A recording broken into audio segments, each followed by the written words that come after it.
Boa noite.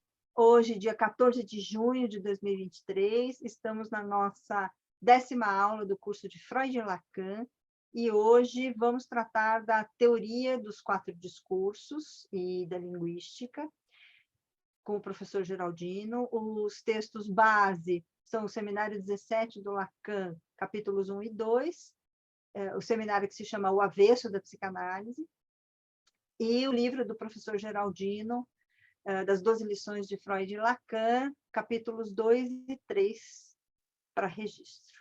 Então, sejam todos muito bem-vindos, muito bem-vindas, e vamos lá.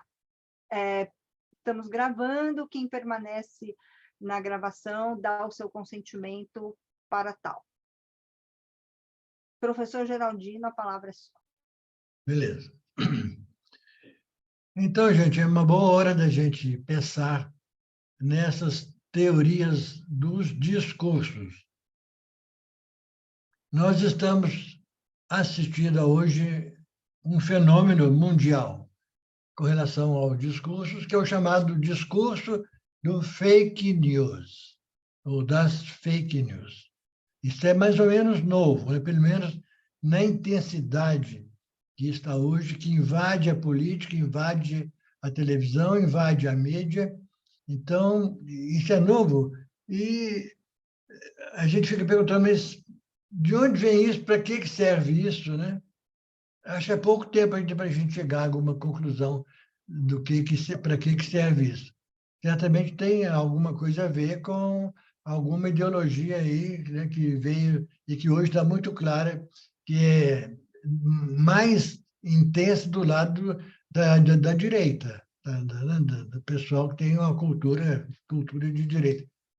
Então, é interessante, né, que não é por acaso, né, que vem da direita, porque a esquerda seria o nosso lado inconsciente. Há um certo acordo que nosso cérebro direito cuida da consciência. E isso é só para dar uma explicação muito sucinta e muito superficial, né? Que o inconsciente não tem lugar. Não tem lugar. Não tem nem na esquerda, nem na direita, nem no centro, nem coisa nenhuma. O inconsciente, ele está no nosso desejo. E o desejo, ele é que nem uma ventoinha que gira para qualquer lugar, quando a gente menos espera. Mas, de qualquer maneira, é bom a gente pensar por que os outros discursos foram instituídos. E agora teria esse fake news que é evidente que não vai ser colocado do lado do discurso da psicanálise. É algo mais do que o avesso, né, da psicanálise. Porque a psicanálise nos leva exatamente a dizer a nossa verdade e nada mais do que verdade. Não é isso? Fake news é o contrário disso. Dizer sempre é mentira e nada além do que é mentira. Então, talvez até dê para comparar um pouco com o esquema que o Lacan propôs dos 4 discursos. Para que surgiu essa teoria? Bom, ela surgiu para dar uma certa organização, né, na área psi. Sobretudo, a preocupação do Lacan era deixar bem claro qual a diferença entre psicoterapias e psicanálise. Esse era o principal interesse do Lacan. Afinal, em que a psicanálise é diferente das outras formas de psicoterapia? Você se lembra que quando o Freud começa a escrever o livro dele, ali antes de 1900, então ainda no século XIX, ele começou falando de psicoterapia, de várias formas de psicoterapia, inclusive a hipnose. É um tipo de discurso, aquele era um tipo de discurso. E um belo dia, uma das mulheres que estavam fazendo sessão de análise com Freud ensinou para ele o que era o verdadeiro discurso da psicanálise. que não era aquele das psicoterapias, não era da hipnose, não era de botar a mão na testa da pessoa, não era para dar terapia de banhos, coisa nenhuma, nada disso. Então, ele aprendeu um discurso assim. Bom, as mulheres são aptas, muito aptas para descobrir discursos, né? Concordo? Que falam o dia inteiro, né? Falam, mas não, tem mais essa prática, essa técnica do discurso. Foi uma que ensinou para o Freud. E ele aceitou de muito bom grado, e daí surgiu a psicanálise. O que ele ensinou para ele? Falou, tira a mão daí, não fica fazendo, deixa que eu falo. Pronto, deixa que eu falo. Não é deixa que eu chuto, né? O discurso do fake news é mais esse, deixa que eu chuto. Não, deixa que eu falo. Está ligado com a linguagem e não a uma linguagem qualquer. E nós temos a palavra vazia e a palavra cheia. E isso vem mais explicitamente no Lacan, mas implícito já no Freud. Implícito no Freud quando um belo dia foi o contrário. Ele que aprendeu de uma mulher o que era a psicanálise e o discurso do inconsciente. Nesse dia com Dora, ele faz o contrário. Ele ensina para Dora agora o que é a psicanálise. Aquilo que ele aprendeu da mulher passou para o resto. Então, ele pergunta para a Dora, quando ela estava se queixando do mundo, da família, dos parentes, dos amigos, de todo mundo, o Freud falou para mim, e você?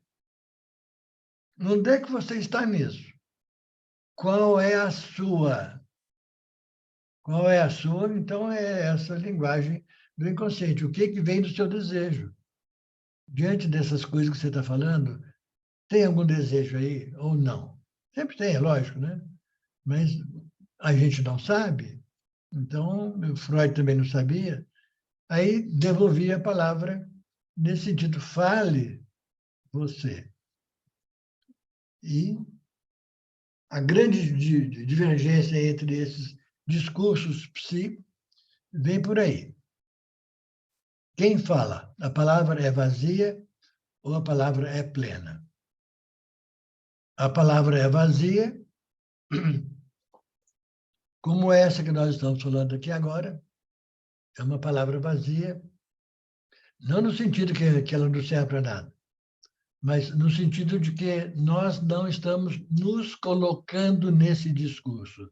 Nós não estamos falando sobre nós mesmos. Não estamos falando sobre o nosso inconsciente, nem sobre os nossos sintomas, nem sobre os nossos sonhos, nem sobre os nossos atos falhos. Nós estamos falando de teoria. O curso é um curso teórico, exatamente para completar aquilo que é a verdadeira experiência da psicanálise, que é a análise terapêutica. Acrescentamos aqui um pouco, enquanto possível, de supervisão, onde a gente vai discutir questões teóricas e clínicas ao mesmo tempo, né? Não é só teórica. A supervisão, então, faz essa junção daquilo que seria, mais ou menos, que seria um pouco a palavra vazia, né? Que o supervisor vai escutar o quê?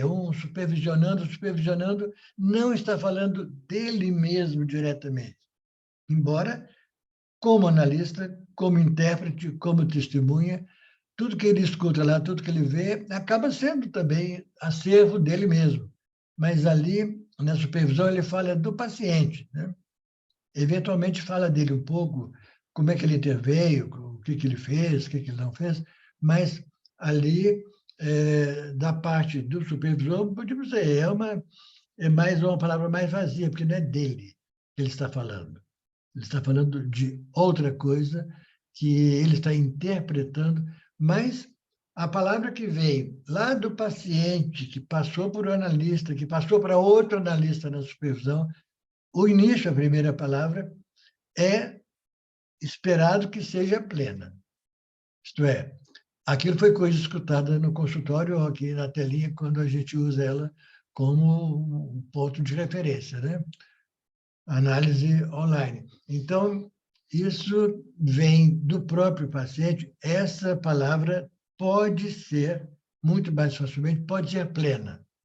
E todo o trabalho do analista é tentar fazer com que ela seja cada vez mais plena. Repetir aquela pergunta do Freud, mas e você nessa história? Qual é a sua parte? O que você faz para contribuir nisso, né?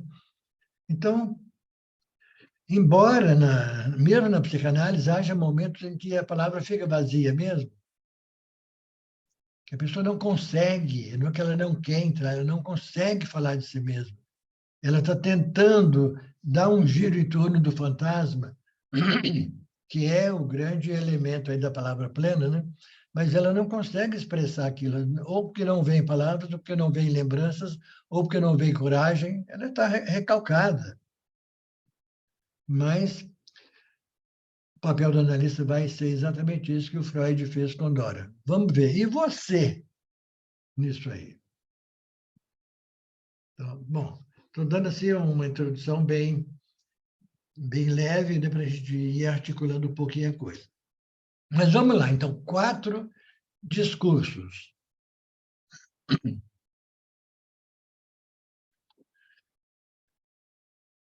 O primeiro chama-se discurso do mestre. O mestre tem vários significados, né? Em geral, ele é dito de uma maneira bem abrangente, bem generalizada, como se abrangesse todos os professores, né? O professor é um mestre, mas não é bem adequada, né? Essa interpretação. Porque, além do discurso do mestre, nós temos um outro, que é o discurso universitário. Neste, sim, cabem todos os professores universitários, colegiais, etc. E tal. Professores. Então, qual a diferença, né, entre o discurso de um mestre e o discurso dos pequenos mestres, vamos chamar assim, universitários? Fazendo uma comparação do grande outro do pequeno outro, né? Não que vamos desmerecer o mérito dos professores e das professoras, que são verdadeiras heroínas para tentar passar a cultura, né, e o conhecimento para as crianças, para os alunos, seja adolescentes, seja adultos, seja idosos, seja o que for. Então, começando por aí, diferença entre mestre e universitário, ou professor. O Lacan deixa claro que há um tipo de discurso que leva esse nome de discurso do mestre em homenagem aos grandes mestres da humanidade. E quando ele fala aos grandes mestres da humanidade, vai logo citando tipo Aristóteles, Platão, por aí vai. Grandes mestres não são só aqueles que têm fama, são aqueles que tiveram a capacidade de inventar um novo significado ou uma nova teoria. Aqueles que introduziram uma nova teoria. Por exemplo, a gente faz isso constantemente com relação a Aristóteles e outros filósofos. Eles inventaram coisas que não existiam ainda, que ninguém tinha pensado, e organizaram aquilo de uma tal maneira que são eternos, eles duram sempre, não vai desaparecer nunca uma figura do mestre como Aristóteles, Platão, Cícero e por aí vai. Mas porque eles inventaram algo novo. Isso que dá o título de mestre. Agora, os professores, os universitários, esses não são propriamente dito chamados de mestres, mas, a não ser num sentido muito lato, mas eles são o quê? Os repetidores dos mestres. São aqueles que divulgam, que mantêm viva a teoria que foi ensinada pelos passados, né? Então, a universidade serve para isso. A universidade costuma ter uma característica um tanto tradicional e conservadora. Conservadora. Isto é, ali não é para inventar coisa nova, não. É só para repetir, mas não deixar morrer, não deixar cair. Eu conheci um professor, quando eu estava lá em Minas Gerais, um professor que tinha uma capacidade, uma inteligência fabulosa. O nome dele era Tarcísio Ferreira. Tarcísio Ferreira. Era um cara novo, sim, super inteligente.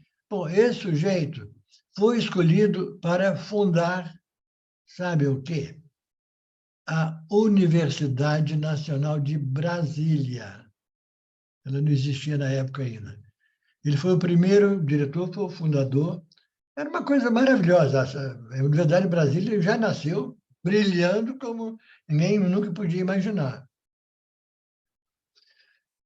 Só que depois de algum tempo, sobretudo quando começou a famosa, bendita, entre aspas, revolução, entrou a ditadura aí, que é outro discurso, né?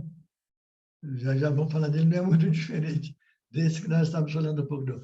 Com a ditadura, o Tarcísio foi expulso da Universidade de Brasília, o fundador, o diretor, e foi praticamente exilado. E perdeu tudo. Mas a fama dele continua. Eu tenho a grata lembrança dele, conheci pessoalmente, tive encontros com ele em alguns momentos. Né? Então, é assim, e este foi um mestre, né, sem dúvida nenhuma.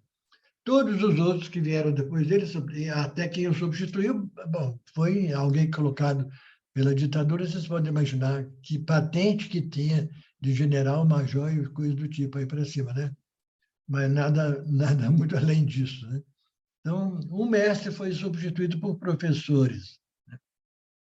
A Universidade de Brasília hoje já recuperou grande parte do seu valor inicial, né? Mas levou um corte, assim, logo no começo da sua história, que foi uma coisa muito triste.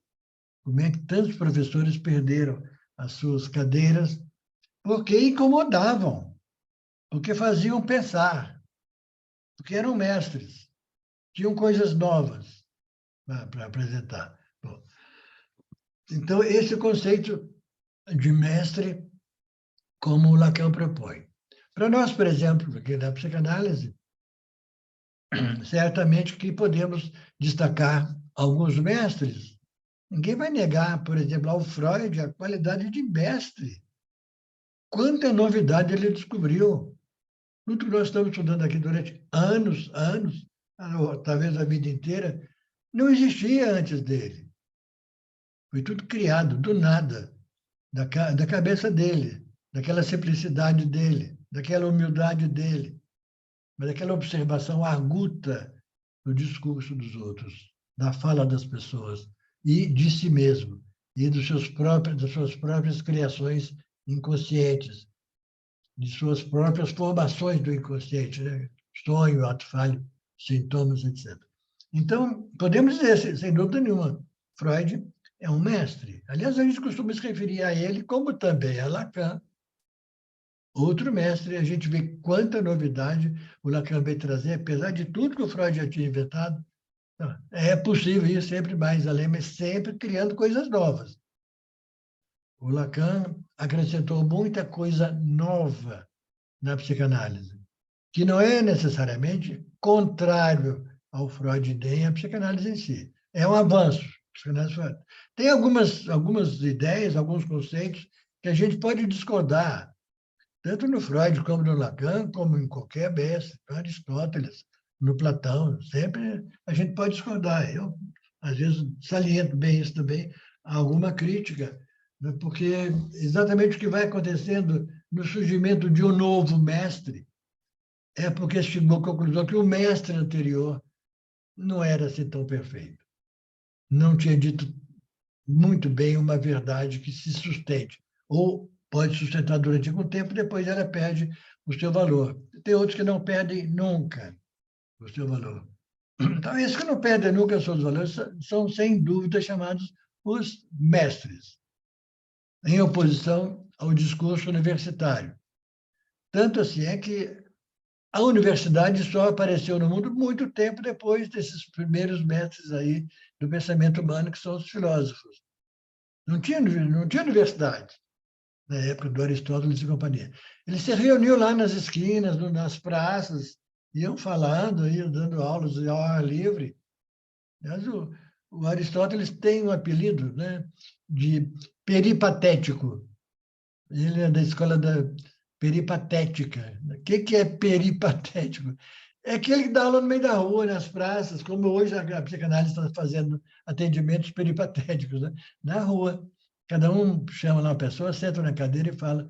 Então, os mestres davam essas aulas em praças públicas e, então, por isso era chamado de peripatético. Não tinha universidade. Se houvesse um espaço grande onde pudesse juntar muita gente, tudo bem ia, mas não tinha esse nome, né? E a universidade surgiu como? O que significa universidade? Universidade de Brasília, Universidade Católica, Universidade Federal. O que é uma universidade? É justamente uma entidade que surgiu bem depois, e só pode surgir depois, e só podia surgir quando já houvesse um grande acervo de teorias. Quando estava no começo, não tinha muito o que guardar. Então, a universidade é aquela que vai juntar todas as teorias, universal nesse sentido, universidade. Vai trabalhar de todas as teorias. Se a gente seja a favor ou contra, isso pouco interessa. Você pode estudar marxismo, pode estudar nazismo, pode estudar fascismo nas universidades. Ali se estuda de tudo, independente da gente ser a favor ou contra. Para a gente ver como que o pensamento humano foi se organizando, as coisas foram ampliando. Podemos estudar o fake news, muito bem. Podemos estudar o discurso da direita. E o Christian Dunker faz, nos trabalhos dele, quando ele fala, dá um toque no discurso. E nós temos uma aluna de um outro curso, do curso que eu estou fazendo agora, que trabalha exatamente em Brasília, que é a Vanessa, você deve conhecer a Vanessa, o sobrenome dela, Castro, Vanessa Castro. Ela é responsável por toda a Maristela conhece ela bem, já trabalhou junto, né, Maristela? Quer falar um pouquinho sobre ela? Para não ficar só a minha fala, abre o seu microfone um pouquinho. A Vanessa, ela fez o curso, né, o curso do ano passado, retrasado, e a gente montou um cartel, que foi bastante bacana, com umas 5 pessoas, e enquanto a gente fazia o curso, participava desse cartel, e ela, né, sempre chamando. Eu gosto muito da Vanessa, a gente tem uma afinidade muito grande, e a gente estava querendo voltar um pouco o cartel agora, mas essa coisa do tempo, né? Professor, todo mundo está em alguma atividade, alguma coisa, mas a Vanessa, professora universitária da UNB, essa que o senhor está falando. Uhum. Essa, né? Então, assim, eu acho ela muito ativa, né? Bastante. Então, eu posso falar da Vanessa, é isso, ela é uma pessoa muito competente. Então, voltando, por que o nome dela apareceu aqui? Que ela trabalha na universidade, tem um cargo importantíssimo da Universidade de Brasília, de organizar todas as defesas de tese, todas.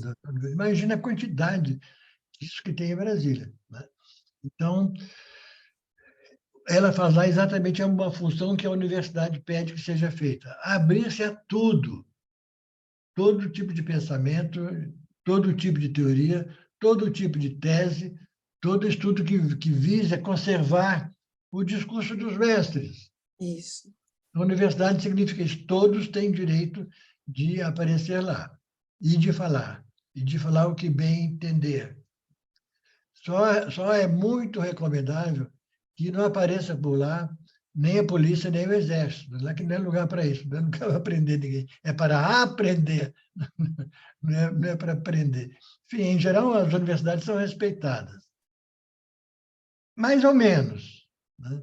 Mais ou menos, porque eu passei por essa experiência sentado nos bancos de uma universidade, a Universidade Federal de Minas Gerais, e ela era frequentada por militares à paisana, que nunca se identificavam.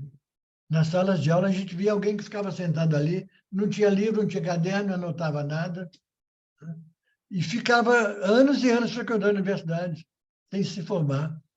Pessoas estavam ali só para vigiar o que se passava, o que as pessoas pensavam, o que as pessoas falavam. Esse é um discurso assim, né, terrível, né? Mas é um discurso também chamado de discurso do mestre, mas o mestre agora já tomado num sentido completamente desvirtuado, que não é mais aquele que cria novos significantes, novas teorias. É aquele que detém o poder. Então, veja uma outra característica do discurso do mestre.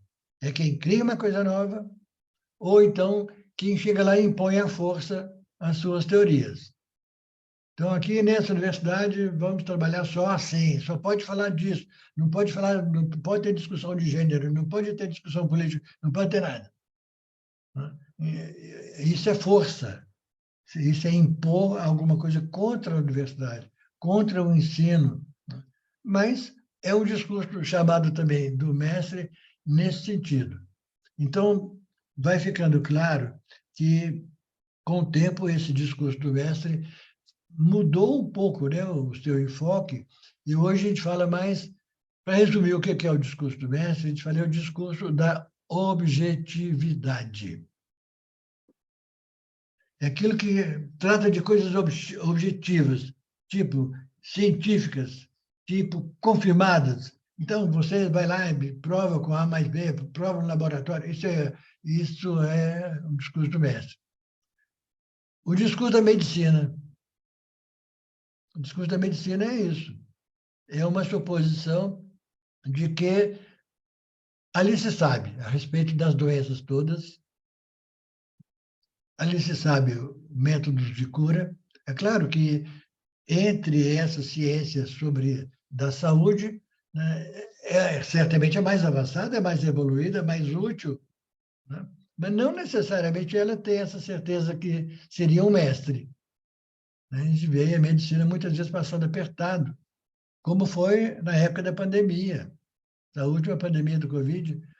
Os médicos não estavam preparados para isso, não estudaram essa na universidade, do curso de medicina.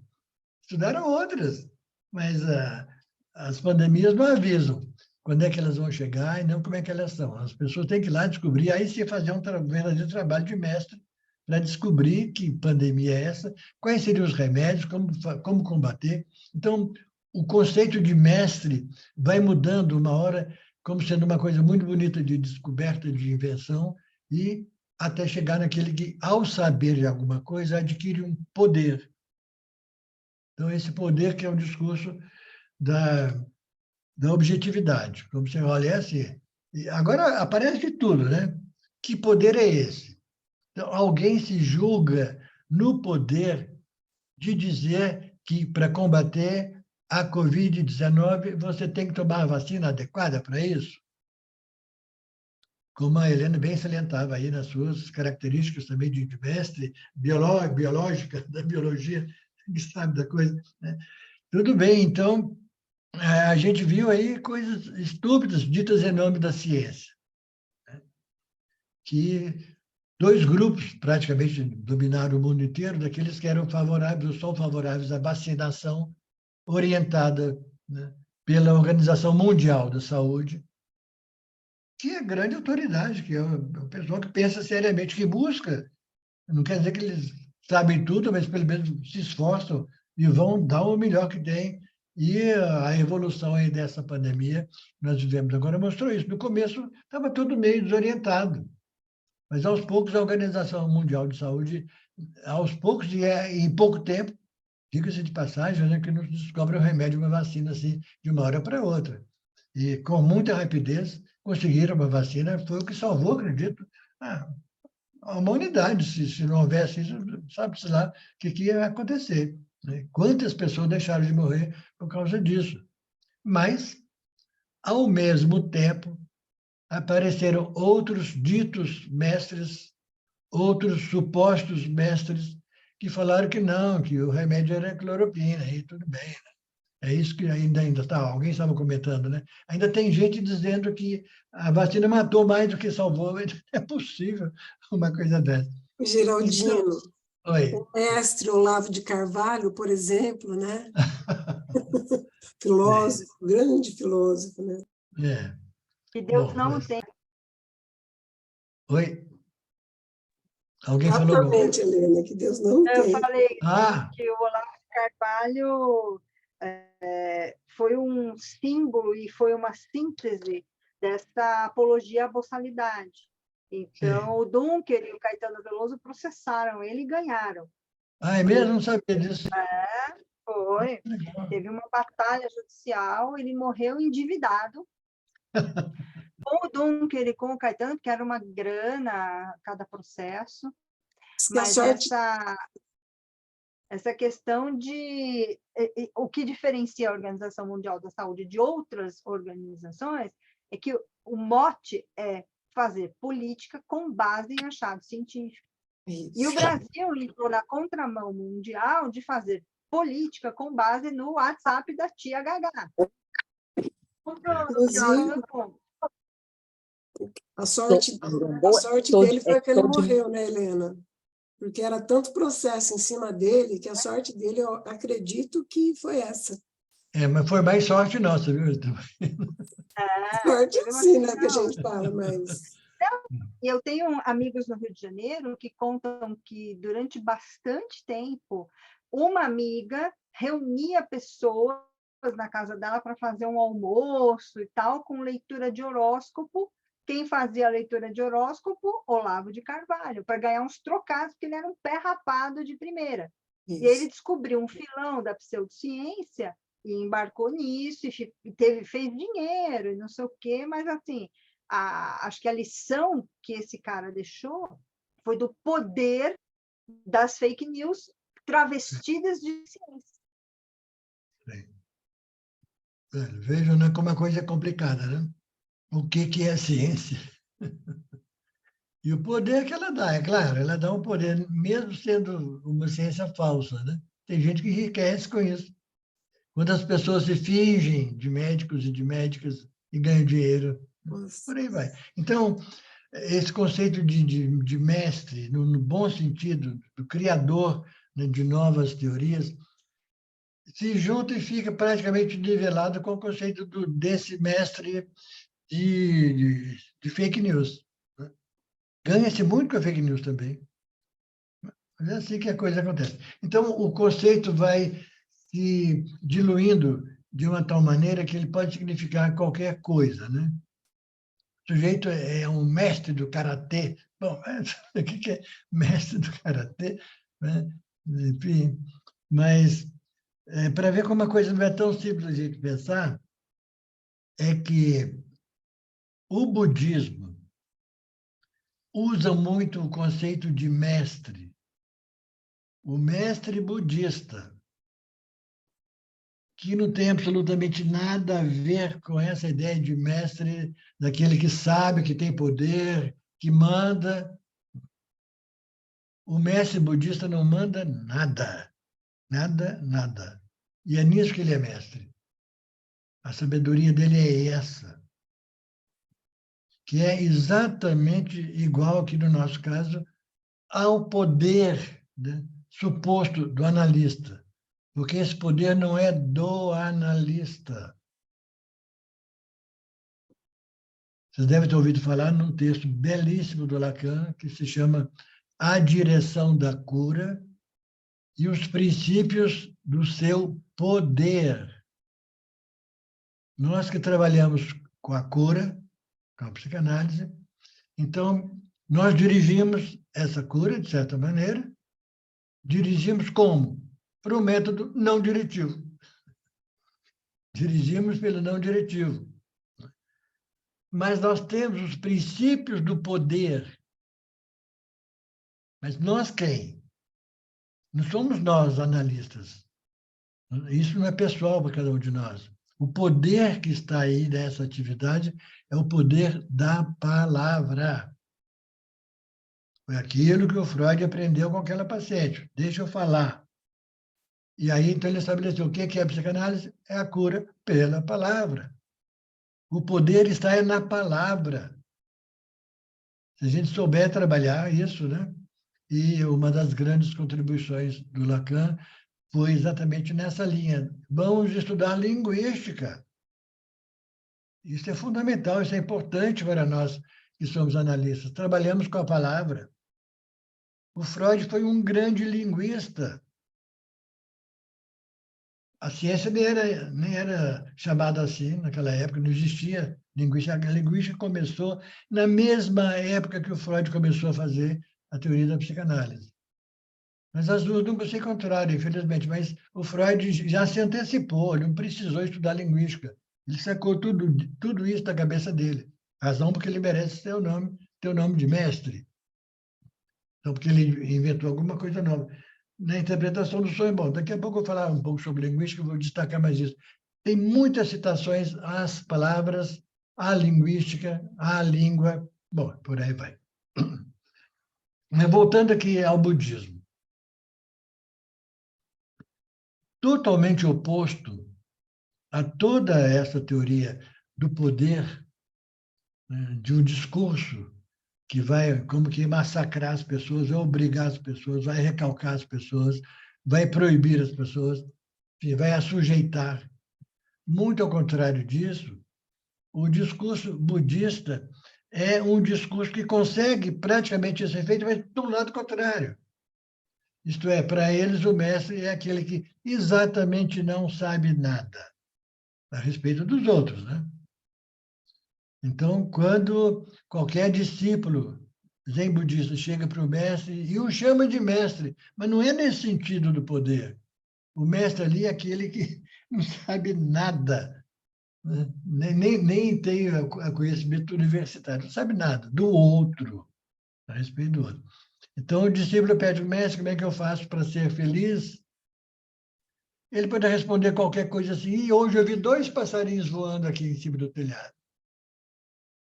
E o cara, o quê? Não diz nada, não falou nada, não respondeu nada, mas fez um grande benefício para aquele discípulo. Ensinou uma coisa importantíssima para ele, que é o seguinte, cara, quem sabe é você.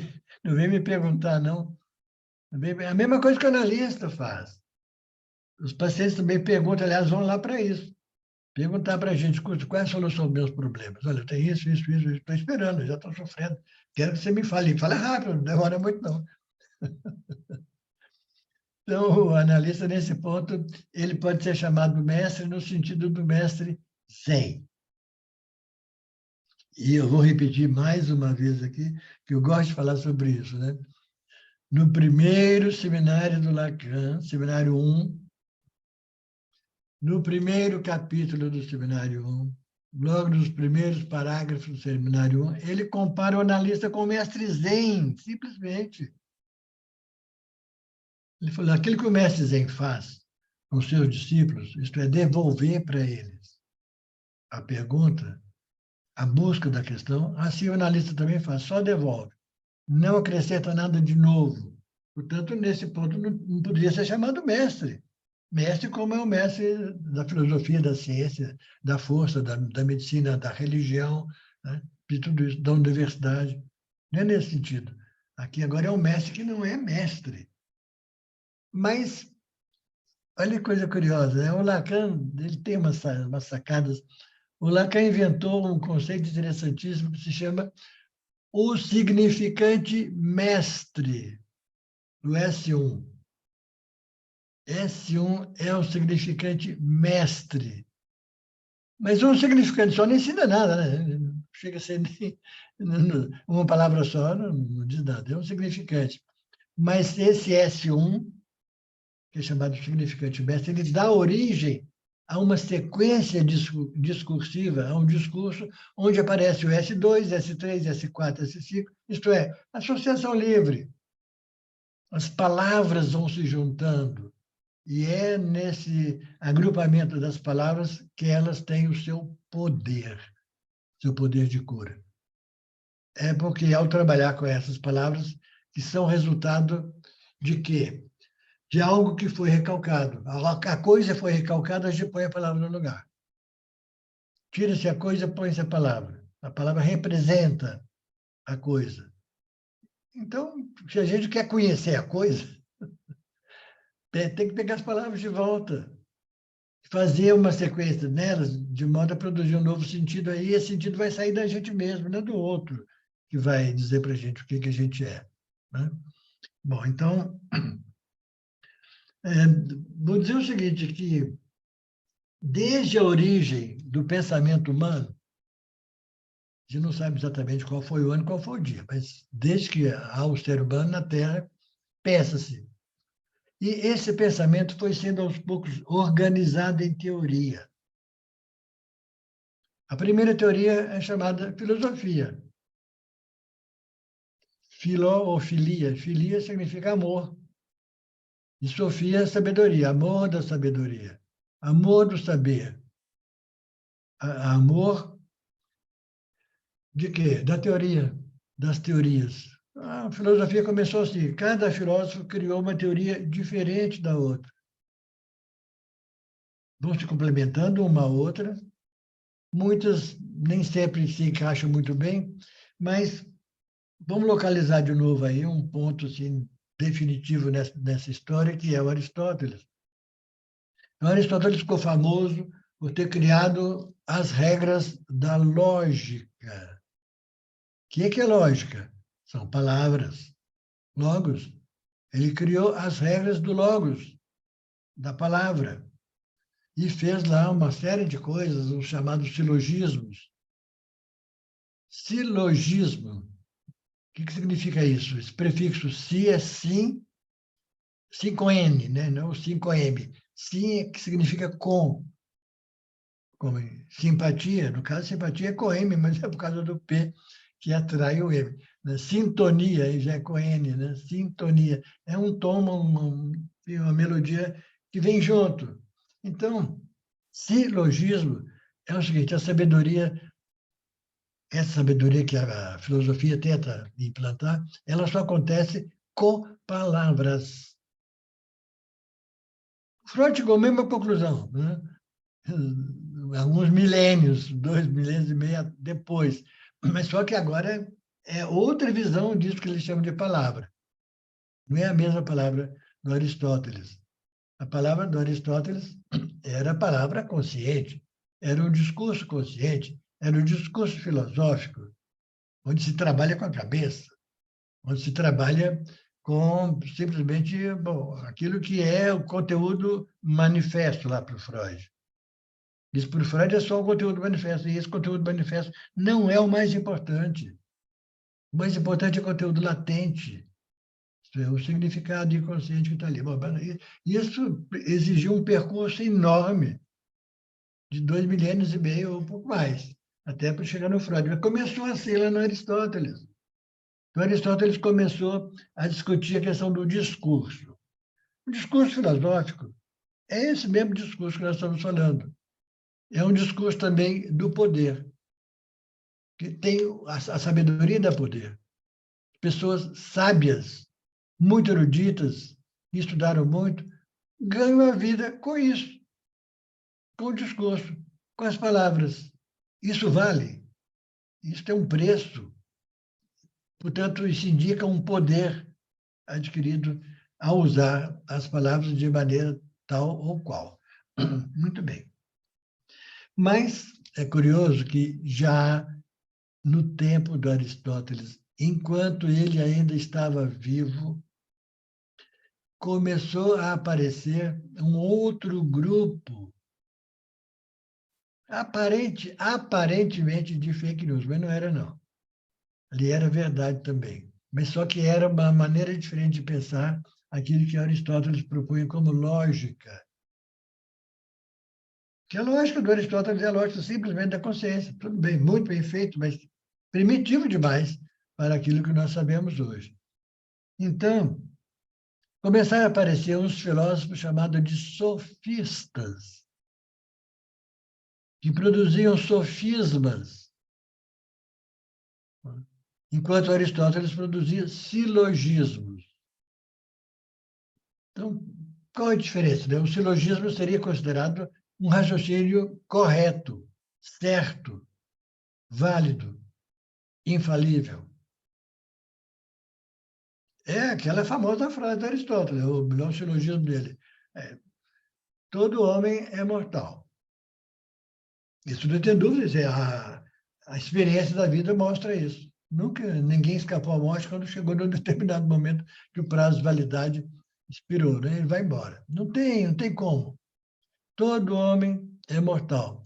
Ora, Pedro, esse nosso amigo Pedro que está aqui ao lado, ele é homem, não é? Bom, hoje já fica difícil falar se ele é homem ou se não é homem. Mas homem no sentido de ser humano né? Não no sentido de ser homem ou mulher.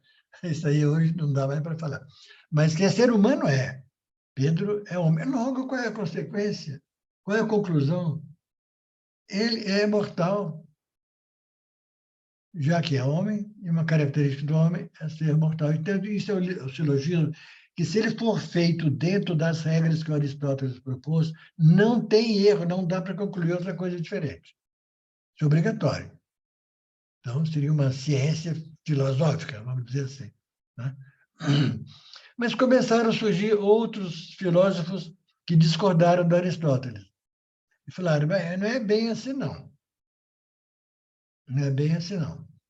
A gente pode fazer uma espécie de silogismo que foi maldosamente classificada ou chamada de sofisma.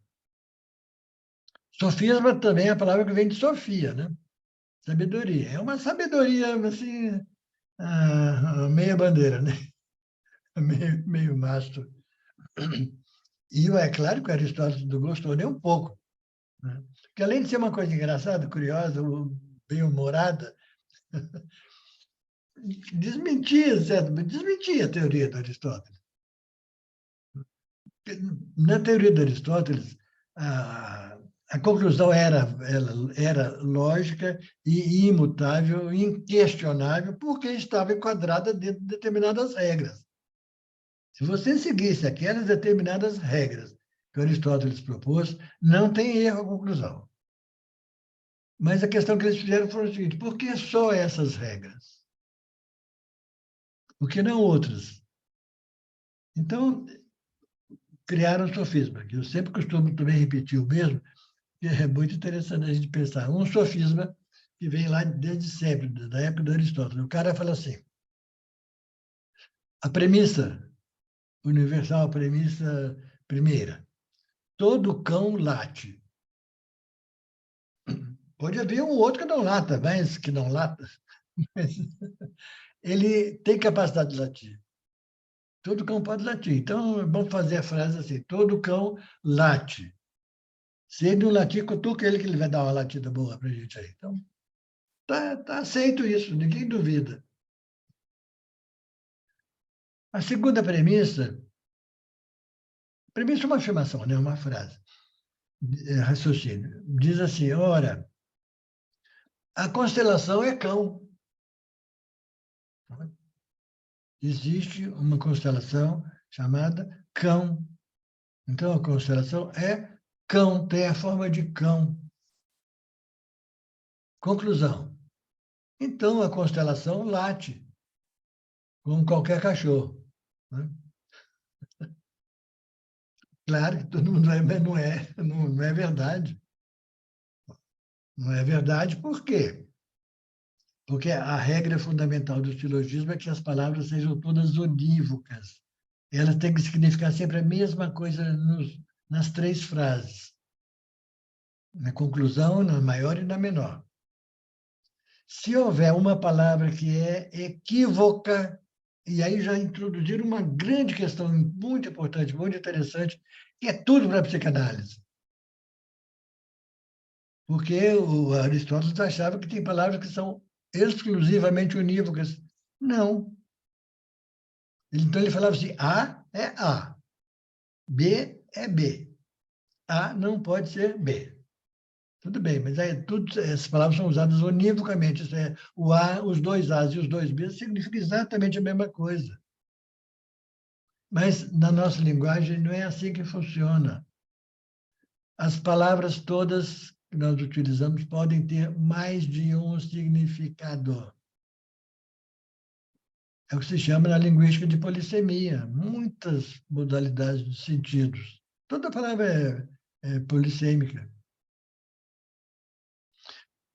Só para dar um exemplo, né? Então, lá na Bíblia, no começo, a Bíblia fala que Deus criou tudo. Deus criou o céu, por exemplo. O céu, bom, o que é o céu? Bom, é isso aí, a atmosfera, essa coisa que a gente vê aí, né? Mas é possível, isso aqui estou simplesmente fantasiando, né? É possível que já naquela época a palavra céu significasse outra coisa. Hoje significa, por exemplo, o céu da boca. O céu da boca é céu. O céu aonde a gente espera chegar depois de morrer, quem tem fé, né? É um outro lugar, um outro estado. Então, as palavras têm vários significados. Então, se a gente usa qualquer palavra num outro significado, que não é unívoco, e, portanto, é equívoco, o raciocínio perde totalmente sua consistência. O raciocínio é aristotélico. Perde toda a sua consistência, acaba tudo. Então, Aristóteles detestava os sofistas. Então, nós temos aí já uma boa indicação do que seria um discurso da objetividade, é um discurso da ciência, é um discurso claramente da medicina, é um discurso claramente da religião, que impõe coisas. A verdade é assim e acabou. Você não pode discutir. Todo o discurso do poder, o discurso militar, você está preso, você vai sair do país, você está, coisa do tipo. Ou, quando for, morto, né? Que também não é nada raro. Então, esses discursos todos de poder, eles são baseados em que a palavra tem um poder total, unívoca.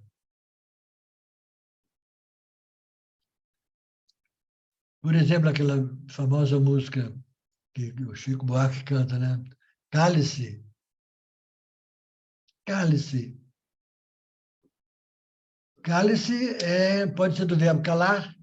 Cálice é o que o policial sempre cálice, cala a boca. Existe no Exército uma legião chamada a infantaria. O que é infantaria? Diferente da cavalaria. A cavalaria porque os caras andam de cavalo. Na infantaria, a infantaria porque anda a pé. São os que não têm cavalo. São os infantes. Mas o que significa a palavra infante ainda olha só, outro significado. Infante pode ser aquele que anda a cavalo, soldado. Infante é aquele que não fala também. O infans, que não fala ainda, ou que não fala agora, ou que não pode falar mais. Então, a questão da equivocidade, ou equivocidade, significa isso, né? As palavras que podem ter significados diferentes, mas é o mesmo som. Então, a palavra céu pode significar um monte de coisa. Então, não dá para fazer bem. Então, esse silogismo aí da constelação é por causa disso. Porque quando a gente fala que todo cão ladra e a constelação é cão, esses dois cães aí não são a mesma coisa. Um é o cão, cachorro, o outro é um apelido que se deu a uma constelação porque ela deve ter algumas semelhanças, alguma analogia com o desenho, pode ser parecido com o cão, tem o rabinho, tem tudo. Então, chama ela de cão, mas não é cão. Né? Mas o raciocínio pode ser feito com essas mesmas palavras, então a gente vai ter um sofisma. Isto é, algo aconteceu aí que deslocou aquela rigidez, aquela propriedade que as palavras têm, que em algum momento ela não significa mais aquilo. Bom, vocês podem ir pensando já desde já, né? Já deve estar raciocinando isso, a diferença que existe, então, portanto, entre o quê? Entre a filosofia e a psicanálise. Né? A filosofia trabalha com Aristóteles, com a razão, com o sentido estrito das palavras, com o sentido literal das palavras. Não tem metáfora, não tem alegoria, não tem metonímia. Então, essa é a filosofia, sim, é com a palavra unívoca. Mas a psicanálise, da mesma maneira que os sofistas da mesma maneira que os poetas trabalham com a polissemia, com outros significados possíveis, com a equivocidade, os equívocos. Quando a gente fala, eu cometi um equívoco, né? Em vez de escrever céu, eu posso ter escrito outra coisa, cal. Equívoco. Bom, então, nós estamos do lado dos sofistas, nós analistas estamos do lado dos sofistas, enquanto que a psicoterapia, já vou logo colocar aí, a propósito, por que o Lacan está fazendo esses raciocínios todos? Porque na psicoterapia, o que está em jogo é a consciência, é o ego, é o eu. O eu, é difícil falar isso aqui porque ele tem o sentido também psicanalítico, né? Mas eu falo ego para diferenciar do eu, provavelmente dito. O ego é da consciência. O eu é da psicanálise, o sujeito do inconsciente, o eu inconsciente, né? Bom, então,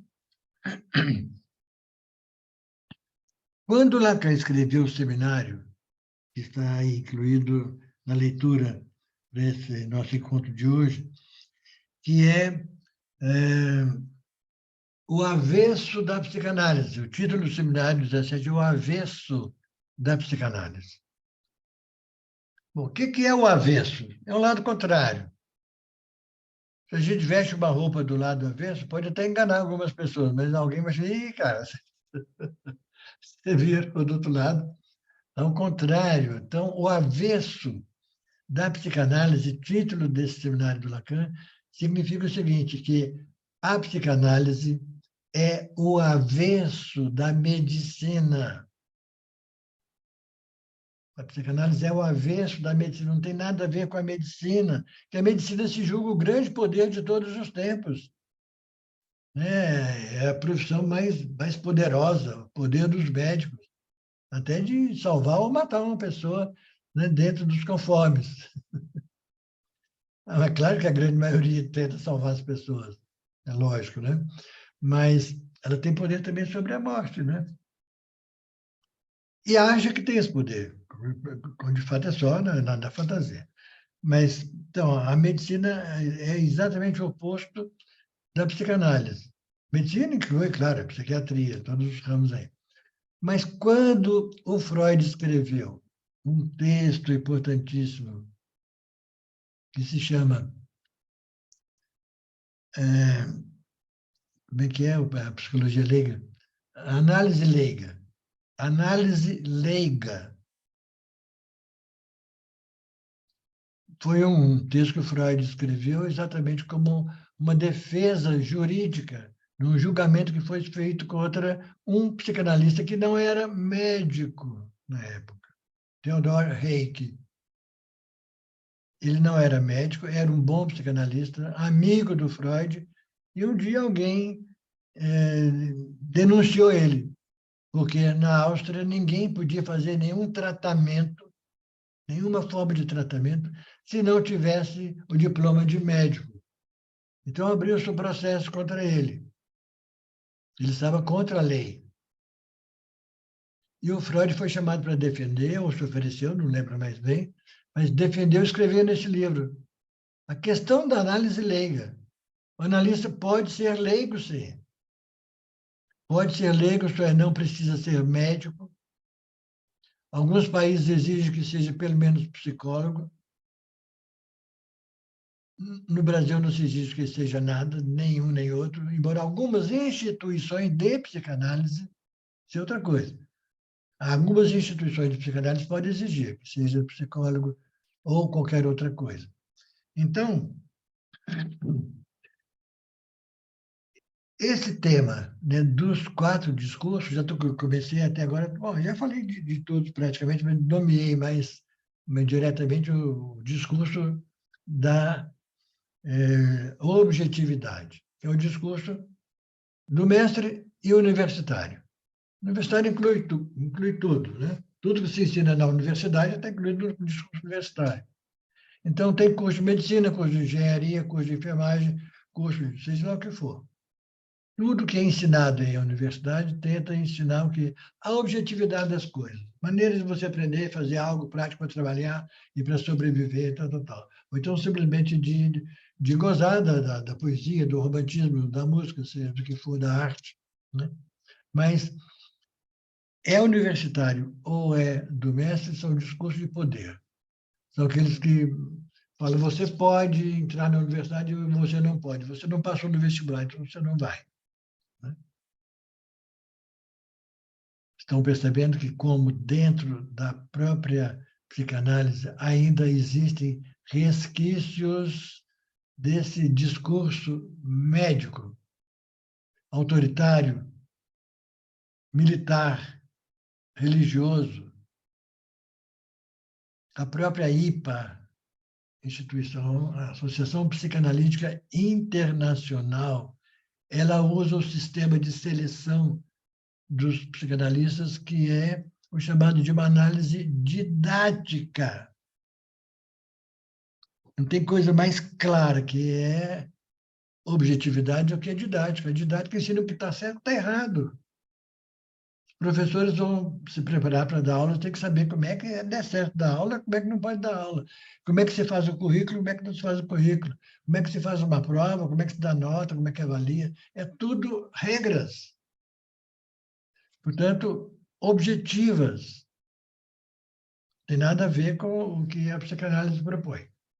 Mas esses dois discursos que eu falei são da objetividade, que é o mestre e a universidade.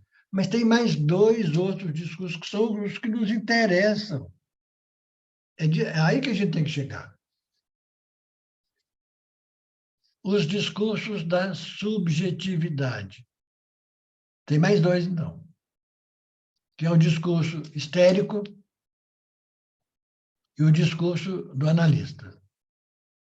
Esses discursos seguem muito mais a sofística do que a silogística, podemos chamar assim. Não segue Aristóteles, que Aristóteles trabalha com a consciência. Seguem os sofistas que admitem que há equívocos, erros, atos falhos. Isso está dentro da psicanálise. Então, é a linha sofística que não acredita que haja essa objetividade toda. Só fazendo um parênteses, por que Aristóteles tinha tanta fé, acreditava tanto na objetividade?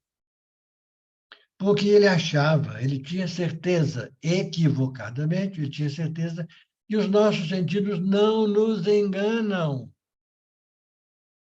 Portanto, tudo é objetivo, tudo que a gente vê, percebe pelos sentidos, é objetivo. Corresponde a um objeto, claro, indefinido. O que não é verdade. Hoje nós sabemos muito bem, sobretudo com a grande contribuição do Descartes, que os nossos sentidos nos enganam. Nos enganam, inclusive, dentro do setting psicanalítico. Quantas vezes tanto o analista quanto o paciente cometem enganos? Por exemplo, o paciente fala determinada coisa, a gente escuta e acha que é outra. Não entendeu bem, a gente se equivocou, usou o sentido equívoco. O analista, pelo sua vez, fala alguma coisa com o paciente, ele entende outra. Equívoco. Faz parte. Quando o próprio paciente comete um ato falho, ele mesmo já percebe, ou não. Quando não percebe, o analista tem que ir lá escutar. O que você falou aí? Você falou outra coisa do que você queria dizer, porque dentro do contexto não faz sentido. Né? Como, por exemplo, quando o paciente está comentando, o paciente está comentando muito a respeito da sua mãe, do seu pai, fala para lá, pai, vai lá, para cá, depois começa a falar do namorado, do marido, do casamento, e chega uma hora que ela troca o marido pelo pai. Você vê pelo contexto que ela está falando do pai, falou que ele é marido, está vendo? Olha o equívoco inconsciente aí. É porque aquele pai certamente podia ter sido desejado por ela como marido, ou então o marido servir também como pai para ela. Essas coisas justificam as trocas. Então, o equívoco vai existir sempre, os nossos sentidos nos enganam, o ouvido nos engana muito, a fala nos engana muito, o perfume, o tato nos enganam muito. Então, é por isso que tem que ser assim. Para saber qual o verdadeiro significado de qualquer coisa, a gente tem que fazer um discurso. Não é um discurso oficial. Atenção, agora eu vou fazer um discurso. A gente tem que discursar, isso é colocar as palavras em sequência, em curso. Discurso significa isso. Fazer um curso, né? Um decurso, um recurso, um percurso de palavras que a gente vai associando, nem sempre percebendo a equivocidade da coisa, mas para isso que o analista está lá. Espera aí, tem um equívoco aí. Volta um pouquinho, fala de novo. Como é que é isso? Muito bem. Como é que nós estamos de horário aqui? Ah, não, ainda tem tempo, né? 8h20.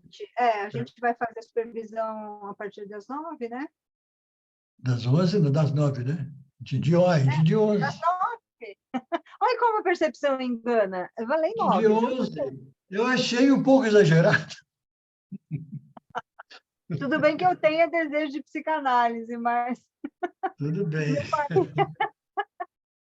vendo? É um exemplo claro aí, né? Na prática, de como o equívoco acontece com a gente. A gente pode não escutar exatamente o que foi dito. Faz E a parte. gente também pode falar enrolado. A gente pode falar enrolado e o outro não entender. Ah, Se eu tudo falei bem. com sotaque 9 para 11... Beleza. Bom, então vamos lá. Então, a primeira parte, o discurso da objetividade, está claro, né? É aquele que impõe o poder no sujeito que fala. Essa é a diferença. Aí chega o militar, chega um guarda e fala: sabe com quem que você está falando? Sabe com quem? Eu tenho poder, eu tenho revólver que não. Eu posso te prender. É o discurso do poder, discurso da objetividade, de dominação, de escravidão, de servitude. Muito bem. E olha, está aí o mestre e a universidade. Beleza? Vamos agora para o nosso campo. O campo da psicanálise, que é esse o objetivo desse trabalho todo do Lacan, desse livro inteiro que ele escreveu, para provar qual é a diferença entre psicoterapia e psicanálise. Por que que chegamos nisso aí? Porque das psicoterapias há um poder que não está ligado diretamente às palavras. Está ligado ao terapeuta. No sentido que o terapeuta que dirige mesmo a sessão. Ele dirige. Pense, por exemplo, numa constelação familiar, a coisa mais da moda que está aí agora no momento, né? Uma constelação familiar. Tem alguém que é o constelador. Ele que vai organizar todo o movimento ali. Eu conheço uma pessoa que fez constelação familiar e que também decidiu ser constelador. Só um pequeno detalhe. Ela me falou claramente que, no caso dela, e acho que a maioria dos consteladores, eles compram um bonequinho de pano, seja lá o que for, pequeno, e levam para a sessão. Aquele boneco vai ser utilizado lá durante a constelação para, de certa maneira, provocar alguém a lembrar da sua própria infância. Precisa levar um boneco. Mas é ele que faz isso. Ele tem o poder de ser chamado, eu sou o constelador, e eu que controlo tudo isso. Alguém vai fazer o papel disso, o outro vai representar não sei quem, esse que vai falar pelo filho do outro, e vai distribuindo uma espécie, quase um teatro, né? Muito parecido com um psicodrama, assim, né? Um drama. Né? Então, Avacalhado. bom, isso aí já é por conta. Culpabilizante. Tenho pego na clínica gente sequelada depois desse tipo de procedimento. Sim. Eu também quero falar sobre isso, né? Vai lá, Eu Marcela. protesto muito porque o que acontece? O senhor acabou de falar, professor, sobre os bonequinhos, não sei o que lá. Então, cada o psicodrama que trabalha com as dinâmicas, o tatadrama que trabalha com as bonecas, tudo desenvolvendo cada coisa numa teoria, eles pegam tudo que pode ser de dinâmicas, de outras teorias, e enfiam dentro da constelação. Esse que é o problema maior e que eu acho que pode levar as pessoas a, sei lá eu o quê, né? Sair dessas constelações, né? Inicialmente elas acham que saem bem, depois elas passam muito mal. Então, assim, não dá... E vou falar mais uma coisa, a constelação familiar vem do cara, como que ele chama? Hellinger, né? Bert, Como? é o Bert Bert. que era um ex-padre, qualquer coisa assim. Aí parte de outros conhecimentos que a gente tem, que a própria Igreja Católica também, ela dá os cursos, que é como se ela fizesse esses cursos, mini cursos de formação, aí pega a técnica de tudo que você ouviu também, como essa, sem pensar, sem ver o que é que vai causar aquelas pessoas que eles estão trabalhando com isso. Então, eu acho um perigo muito grande. Eu sou contra a constelação. Se alguém tiver aqui que adora a constelação, me perdoa, me desculpa, né? Cada um com o seu cada qual. Eu acho que é o pessoal que está aqui da psicanálise, né? Então, é muito difícil o que a gente tem visto, que nessas faculdades que a gente já falou aqui, esses cursos de formação de R$100, que o sujeito vai lá e tem 1.000, pode vir aqui, o curso é de uma semana, Freud não existe mais, e você já tem 300 pacientes. Eu acho que isso tudo é muito, muito perigoso, porque nós estamos tratando com a cabeça das pessoas, né? Posso comentar? Sofrimentos recalcados, o que eu tenho visto, pessoas que, vamos chamar de borderline para simplificar, e vão embora, psicotizam, pela culpa, pelo remorso, pela forma violenta de se definir X, Y, Z. Tem que desculpar, tem que perdoar, mas não é assim. Então, eu fico assim, eu falo, as pessoas psicotizam. Eu ia falar, minha filha, acho que... Mas é por aí, esse é o caminho. Uhum. Bom, a gente deu... Alguém mais quer falar alguma coisa? Não, só queria... Eu defendo totalmente a constelação, já fiz um curso de autoconstelação, e acho que assim como tem charlatões e profissionais ruins na psicanálise, tem também nessa linha de terapia de constelação. E então não tô que já fiz com pessoas muito profissionais.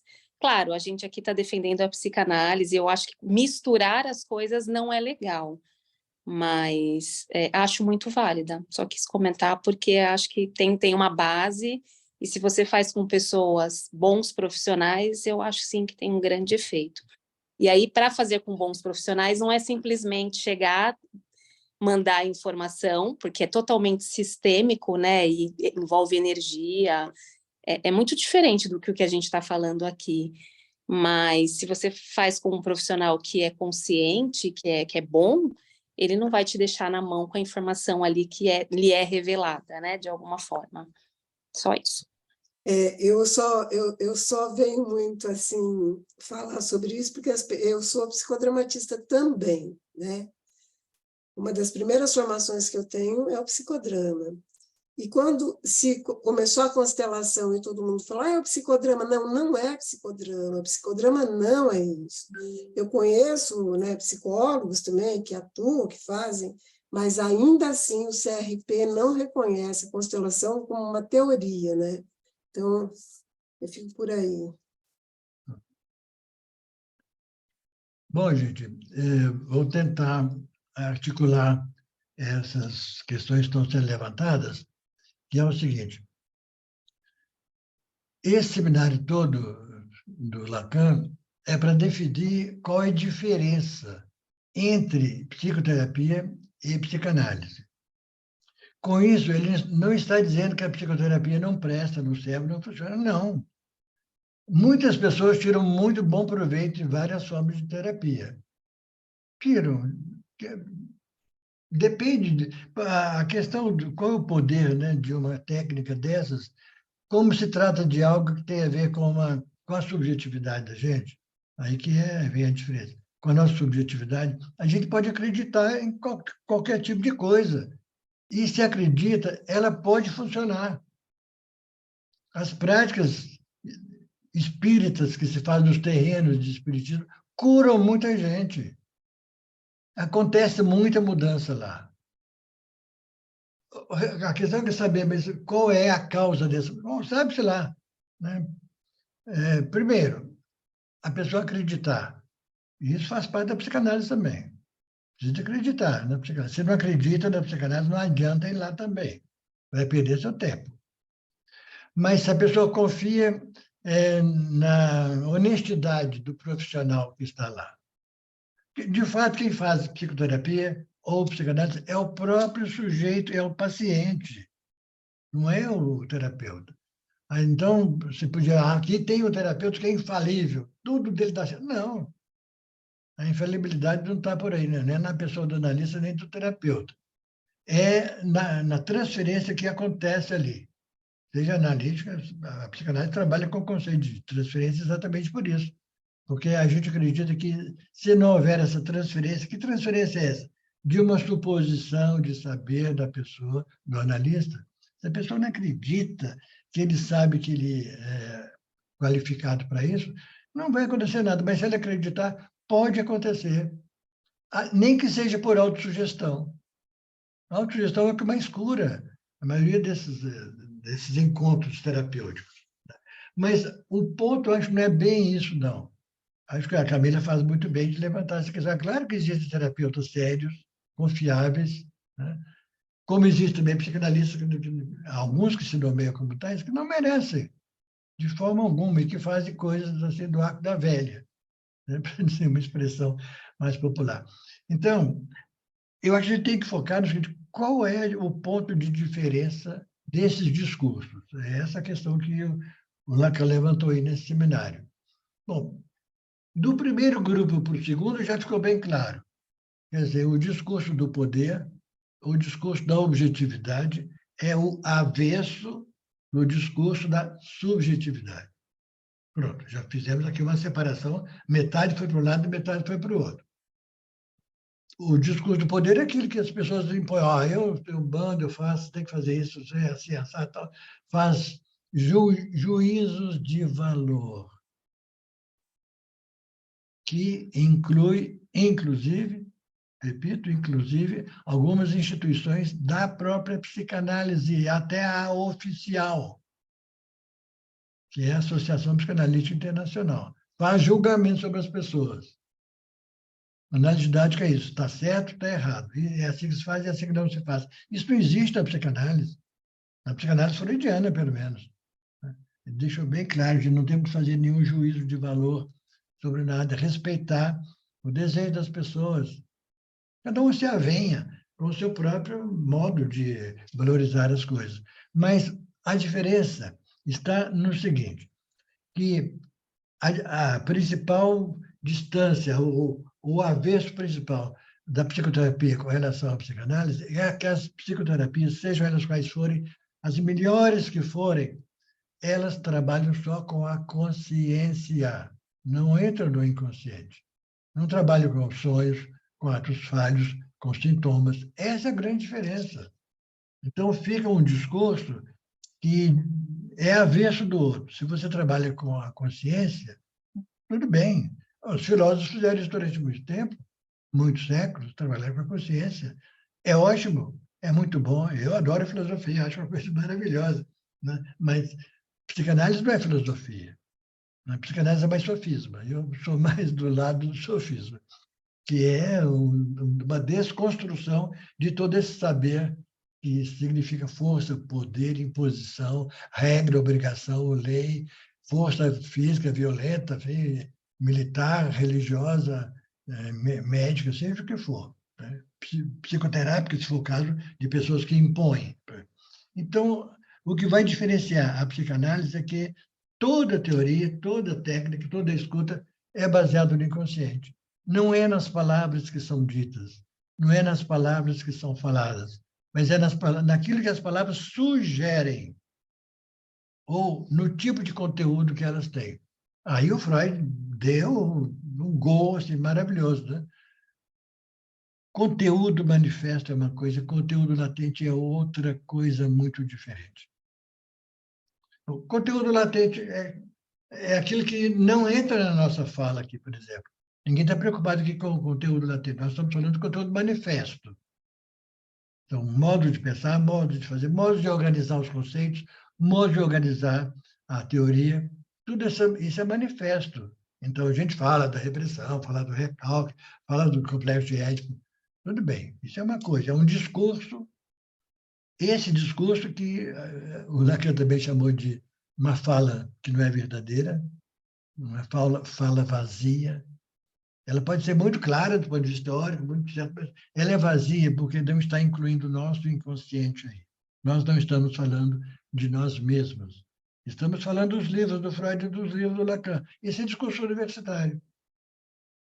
E muitas vezes o discurso universitário aparece também na análise. Aparece na análise. Em algum momento. Não é o que caracteriza a análise.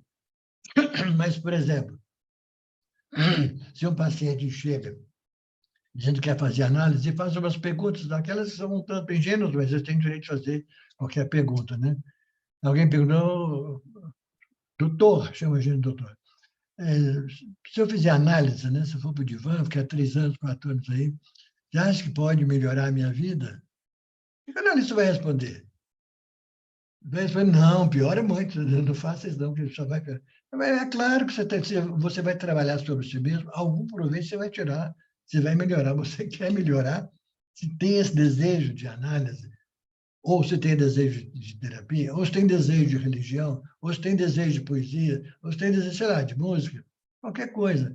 A pessoa, claro que pode crescer, né, se tornar mais feliz.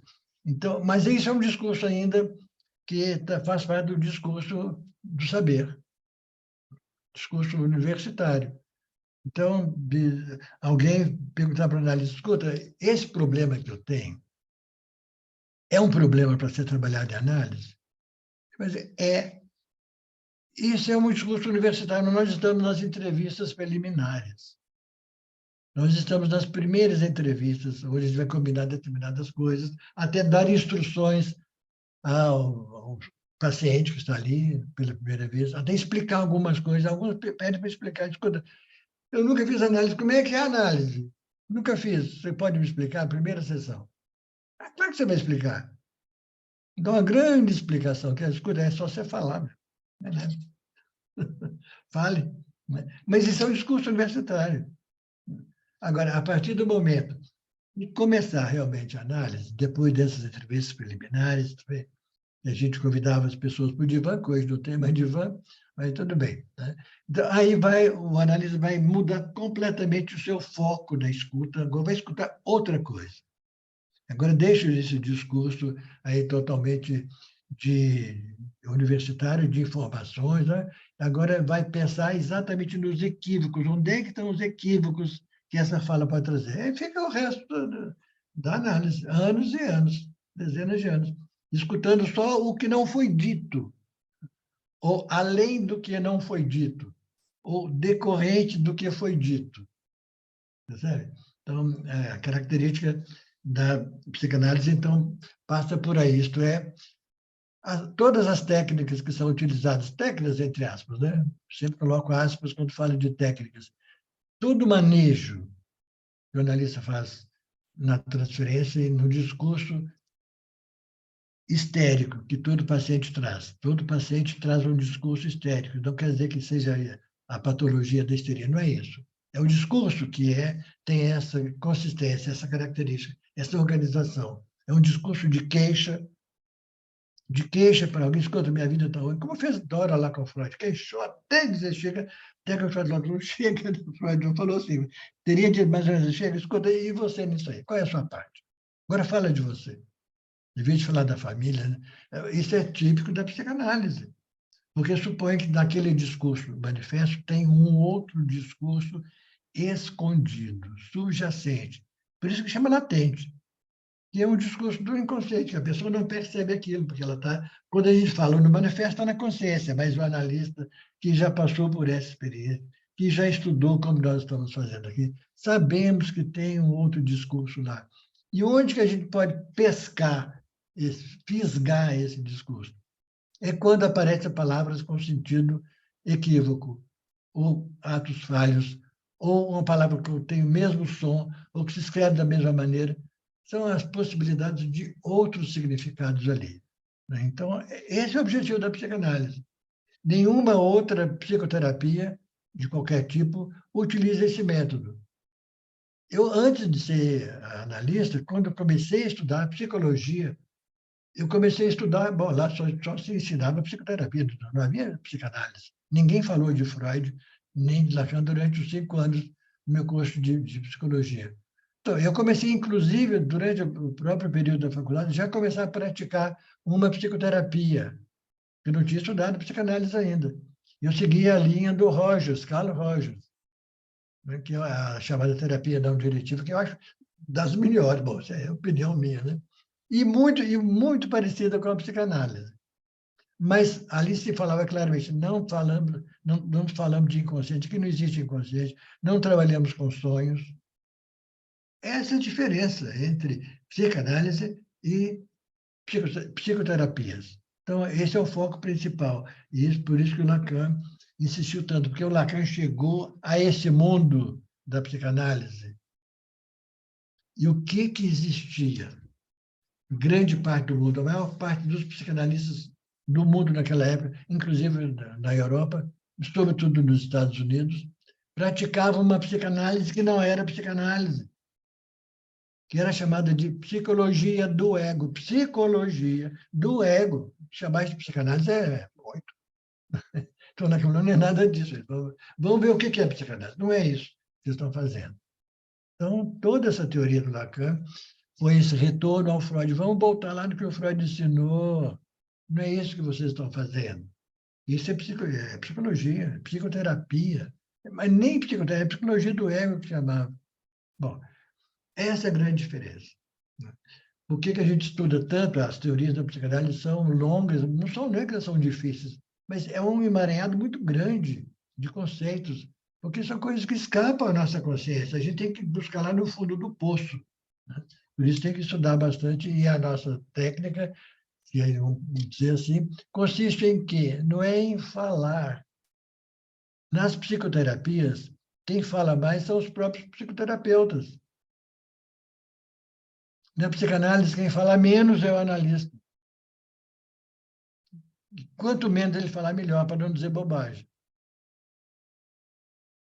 Se ele puder, pelo menos, não atrapalhar o paciente, deixar o paciente seguir o seu próprio discurso, o seu discurso histérico. O que é o discurso histérico?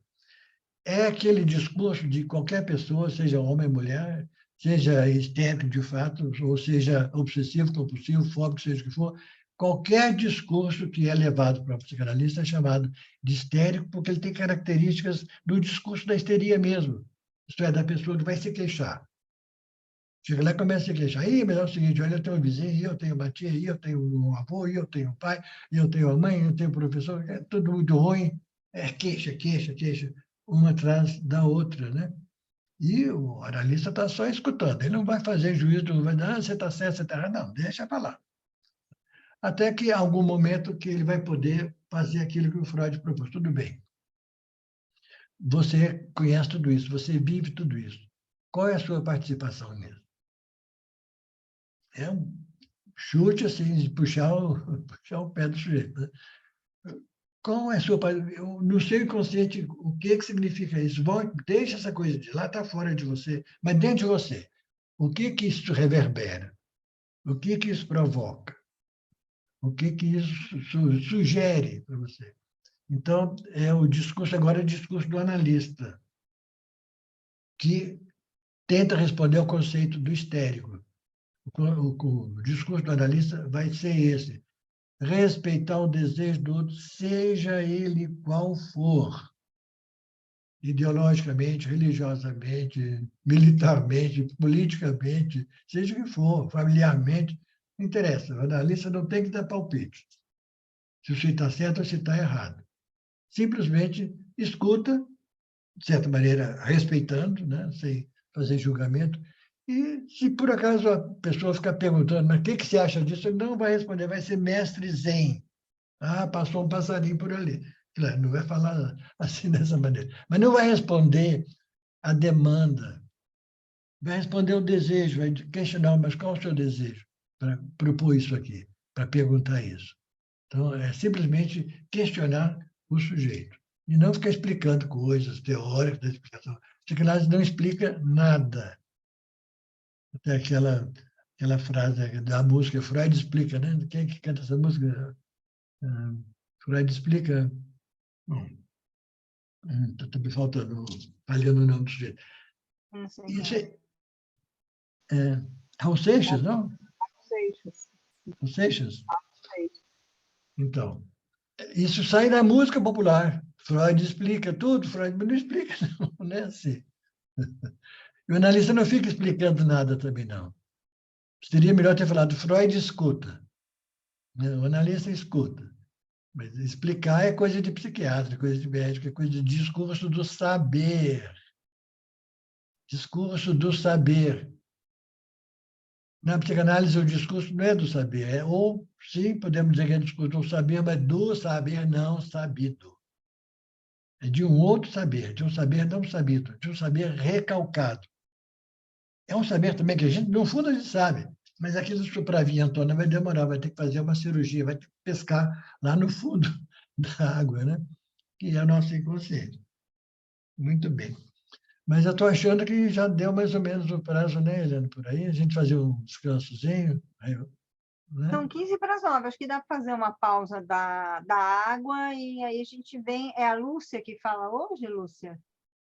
Ah, mas depois eu gostaria também de escutar o que vocês estão achando disso que eu estou falando. Eu não estou falando achando que estou dando um show, que não sei, né? Não tenho a menor ideia do que se está valendo, se vocês concordam, inclusive, né? Podem discordar ou não, ou acrescentar alguma coisa, mas também fique bem à vontade. Tá bom? Beleza. A desculpa que eu fui ligar o microfone e desliguei a imagem. Mas sim, se for a sequência for o estudo de caso, eu tenho o meu caso para apresentar, sim, para discutir com vocês. Beleza, Lúcia. Então, Mas deixa se quiser, eu se tiver que ainda o tempinho das perguntas aí que o Geraldino falou, a gente também Sim. dá mais esse tempo, sem problema. Beleza. Tá bom. Aí avisa, porque aí eu paro de gravar. Tá. Beleza. Então, até, né?